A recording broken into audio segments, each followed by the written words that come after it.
ఉల్లంపూర్ Mansour విద్యార్థులు PPT contest ద్వారా universal book of record సాధించబోతున్నారు. అసలు స్లైడ్స్ ఎలా ప్రజెంట్ చేస్తారో ఒకసారి మనం చూద్దాం. The Bay of Bengal and the Arabian Sea drainage, the role of rivers in our economy, and about river pollution.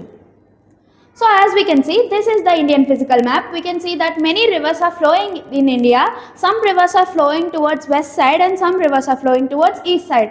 ఈ విధంగా మాన్సూర్ విద్యార్థులు 235 మంది పిల్లలు 112 పీపీటీని ప్రజెంట్ చేస్తున్నారు.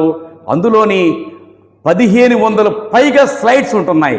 మ్యాథ్స్ కూడా వాళ్ళు కరెక్ట్గా అర్థం చేసుకుంటే వాళ్ళ స్లైడ్స్ ద్వారా ఎంత బాగా చూపించుతున్నది ఒకసారి పిల్లలు చూడండి. ఒకసారి A triangle is a polygon with 3 sides, 3 angles and 3 vertices.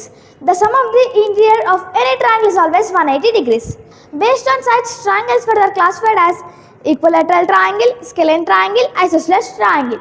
Engineering college విద్యార్థులు సెమినార్స్లోని ఈ పీపీటీ ప్రజెంటేషన్ అనేది మనం చూస్తూ ఉంటాం.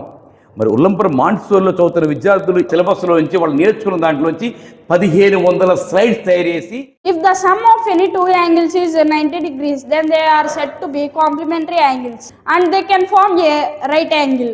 PPT contest February 22nd Sunday morning 6 AM to 6 PM. ఉల్లంపూర్ Mansour తరపున మీ అందరికీ ఇదే మా ఆహ్వానం. Thank you.